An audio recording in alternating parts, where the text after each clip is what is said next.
Bonjour mes frères et sœurs, et ce matin nous entreprenons le chapitre 7 de l'Épître aux Hébreux. J'aimerais qu'on commence par la prière, si vous voulez bien. Notre bon Père du ciel, nous allons maintenant lire et regarder ce chapitre où ce qu'on nous parle de notre Seigneur Jésus-Christ, qui était notre souverain sacrificateur selon l'ordre de Melchisédek. Et nous te demandons, Seigneur Dieu, que par ton esprit, tu nous aides à bien comprendre. Parce que c'est tellement important, c'est tellement essentiel de saisir cette grande vérité. Et si on la saisit bien, on ne fera pas la folie de se détourner de Jésus pour aller vers Aaron. Garde-nous, Seigneur, toujours attachés à toi, car c'est ainsi qu'on te glorifie dans notre vie chrétienne. Au nom de Jésus, Amen. Nous avons vu hier les versets qui parlaient de Jésus comme étant souverain sacrificateur. On a vu aussi pourquoi un autre sacrificateur, pourquoi pas un sacrificateur selon l'ordre d'Aaron, pourquoi est-ce que Jésus va être un sacrificateur selon l'ordre de Melchisédek. On va voir ça ce matin. On va voir ça ce matin.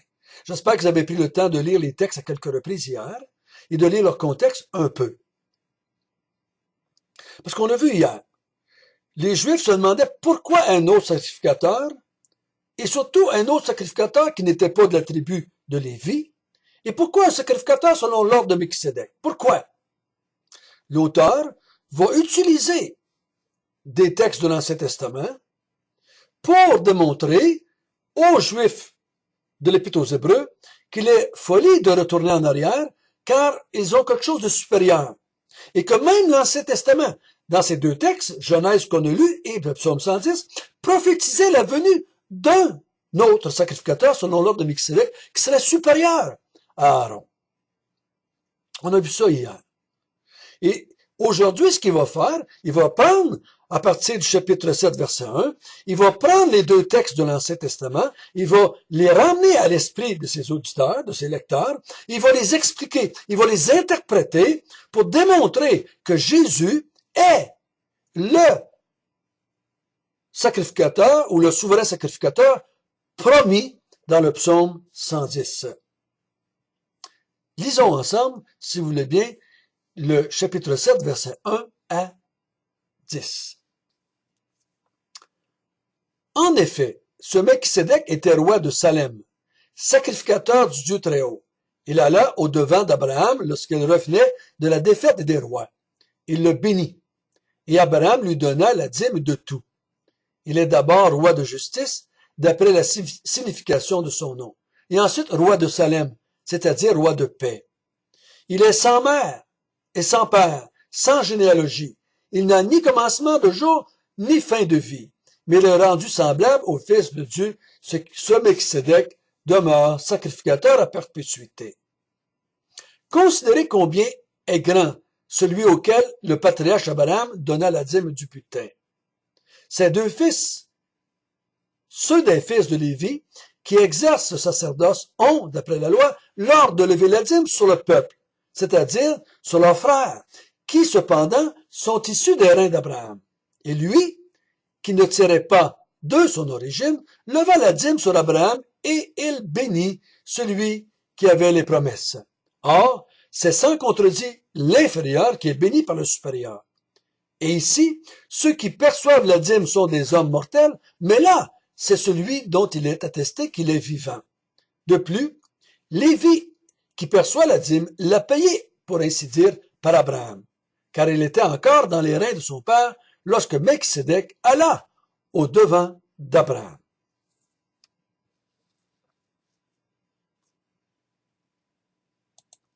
Dans les trois premiers versets, l'auteur résume Genèse chapitre 14, verset 18 à 24. Il résume. Il le prend et il fait un résumé dans ces trois versets-là. Il dit, ce Melchisédek, parce que ça fait deux reprises déjà, au verset 5, au chapitre 5 et au chapitre 6, à deux reprises, il dit que Jésus est un souverain sacrificateur selon l'ordre de Melchisédek. Là, il va dire, en effet, ce Melchisédek était roi de Salem. Il y en a qui pensent que Salem ici, c'était Jérusalem. On ne peut pas être sûr à 100%. il était sacrificateur du Dieu très haut. Et quand est-ce qu'il a rencontré Abraham? La seule fois, c'est quand Abraham revenait de la guerre ou de la défaite des rois. Si vous n'avez pas lu le contexte hier, Lot avait été kidnappé avec toute sa famille et ses serviteurs et tous ses biens. Il avait été emmené par des rois qui vivaient autour de Sodome. Et Abraham prend 300 de ses hommes et il part à la poursuite des rois et il va toutes les battre et il va ramener tout le butin, Lot et toute sa famille, tous ses serviteurs, et il les ramène. Et quand il revient vers Sodome, c'est là qu'il va rencontrer Melchisédek. Ce Melchisédek, au verset 2, qui est roi, demeure roi de justice, parce que son nom, Melchisédek, veut dire roi de justice.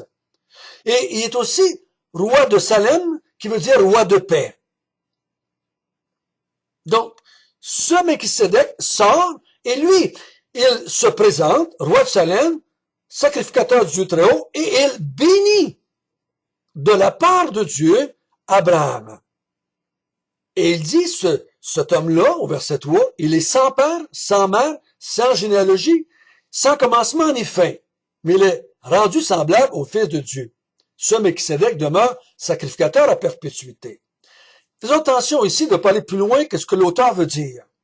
Dans le livre de la Genèse, livre de généalogie, on donne la généalogie des ancêtres du peuple d'Israël. On parle d'Abraham, de Noé, d'Adam et Ève, de Noé, et on descend avec Abraham, Isaac, Jacob, et on descend jusqu'à Moïse. On donne les descendants. Il est né, il a eu des enfants, il est mort. Il est né, il a eu des enfants, il est mort. À travers ce ensemble d'hommes-là, apparaît Melchisédek. Et lui, on ne sait pas son père, on ne sait pas sa mère, on ne sait pas quand il est né, puis on ne sait pas quand il est mort. Ça fait pas de lui un être, dans le sens que c'est pas une cigogne qui l'a emmené, il n'est pas né sous une feuille de chou, comme on disait. Il y avait bien une mère et un père comme tout le monde, mais il ne s'est pas nommé. Puis on ne parle pas ni de sa naissance, ni de sa mort. Et ça le rend semblable. Ce n'est pas un fils de Dieu. Ça le rend semblable au Fils de Dieu. Ça fait de lui comme quelqu'un qui n'a pas eu de commencement, qui n'a pas eu de fin. Ce Melchisédek-là demeure à perpétuité du fait qu'il n'a pas été nommé de sa date de naissance et de la date de sa mort. C'est un type, qu'on appelle ça en théologie, un type de Jésus. C'est une image de ce que Jésus t'a pour être, sans commencement, sans fin. Là, maintenant, il dit au verset 4, « Arrêtez-vous et considérez combien est grand celui que le patriarche Abraham donna la dîme du butin. » Parce qu'Abraham, en réaction à la bénédiction qui vient de la part de Dieu, de la part de Melchisédek, donne la dîme de tout le butin qu'il a pris à la guerre, il en donne la dîme au sacrificateur Melchisédek. Par ce fait-là, ça le place dans une position d'infériorité, parce qu'il a payé à Melchisédek la dîme. Et ça fait que Melchisédek se met entre Dieu et Abraham. Dieu bénit Abraham de la part, Dieu bénit Abraham par Melchisédek, et Dieu et Abraham, plutôt, lui, vont louer Dieu à travers Melchisédek. Voyez-vous, Melchisédek sert de sacrificateur entre Dieu et Abraham.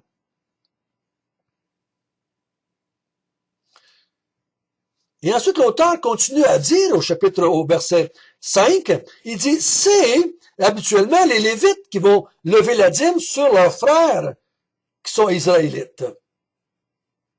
Mais ici, c'est un non-juif qui va lever la dîme sur Abraham, qui était le père de tout Israël.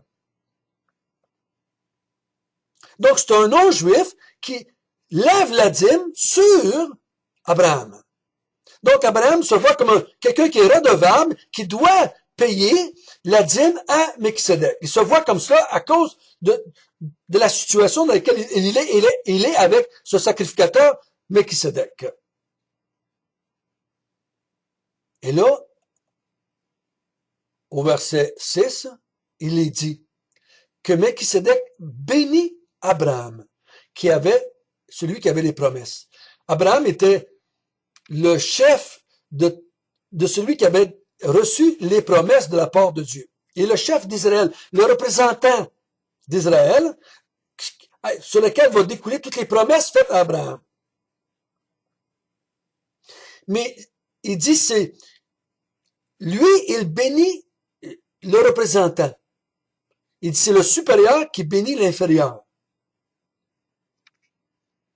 Abraham est, on pourrait dire, à la pointe de la pyramide, et les bénédictions faites à Abraham vont découler comme cela sur tous les Juifs, tous les Hébreux, même les Juifs spirituels que nous sommes, vont découler.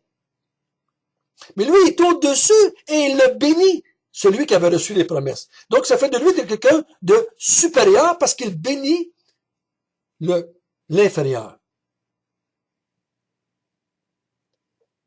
Et ensuite, il dit au verset 8, excusez, que les Lévites qui vont percevoir la dîme sur leurs frères sont tous mortels. Mais celui qui a levé la dîme sur Abraham, lui, il est vivant. Il n'était pas vivant au temps de l'auteur de l'Épître aux Hébreux dans le sens qu'il n'est jamais mort. Il vivait dans le sens que on nous donne pas sa naissance et sa mort. On nous dit pas qu'il est mort. Donc, c'est un type, un exemple. Donc, par le fait qu'il n'est pas mort, ben, il est supérieur. Il est au-dessus. C'est plus grand. Et il dit au verset 9 aussi, il dit, même Aaron et les Lévites ont payé la dîme à Melchisédek aussi. Comment ça? Il était même pas né. Ça va prendre encore des centaines d'années avant qu'il soit né. Mais ils l'ont payé du fait que le représentant l'a payé. Ils étaient dans les reins d'Abraham. Ils étaient représentés par Abraham. Parce qu'il était la tête de toutes les promesses de tout le peuple. Donc il dit, même Aaron et les Lévites ont payé la dîme à Melchisédek. Ça fait de Melchisédek quelqu'un de supérieur à Aaron. Il dit, c'est pour ça que Melchisédek est un roi ou puis un grand sacrificateur plus grand que Aaron lui-même. Parce qu'Aaron à cause d'Abraham, et que Aaron est un descendant d'Abraham, c'est Melchisédek qui a béni Aaron, et c'est Aaron qui a payé la dîme à Melchisédek parce que il l'a fait à travers Abraham. J'espère que vous comprenez bien ce que l'auteur veut emmener ici. Melchisédek est plus grand parce qu'il a béni tout le peuple de Dieu, parce qu'il a béni la tête, Abraham. Et il est plus grand parce que la tête, Abraham, a payé la dîme à Melchisédek. Faisant ainsi, tout le peuple d'Israël, représenté par Abraham, paye la dîme à Melchisédek. C'est pour ça que l'auteur dit, considérez combien il est grand, le Melchisédek. Considérez comment il est grand. Il est au-dessus, en tant que souverain sacrificateur, de tout le peuple d'Israël, d'Aaron et de tous les Lévites. Donc, si Jésus est un prêtre ou un grand sacrificateur selon l'ordre de Melchisédek, ça le met au-dessus d'Aaron. Demain, nous allons voir que le peuple d'Israël aurait dû s'attendre, aurait dû être dans l'attente d'un autre sacrificateur selon l'ordre de Melchisédek. Il aurait dû s'attendre. On va voir ça avec le psaume 110 demain. Donc, vous voyez l'argument de l'auteur. Pourquoi vouloir retourner au temple, faire des sacrifices et de demander à Aaron de faire l'expiation de vos péchés par un sacrifice, quand Aaron lui-même est inférieur à Melchisédek. Prions ensemble.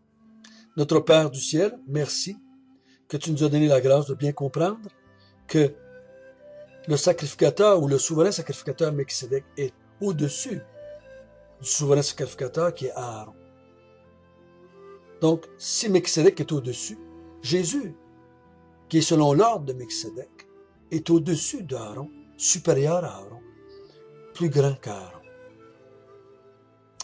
Ô notre Dieu, merci que ta parole est claire, ta parole elle est si sage, si forte, si brillante, que des millénaires avant la venue de Jésus, tu nous avais donné l'image de ce qu'il serait Jésus à travers de Melchisédek.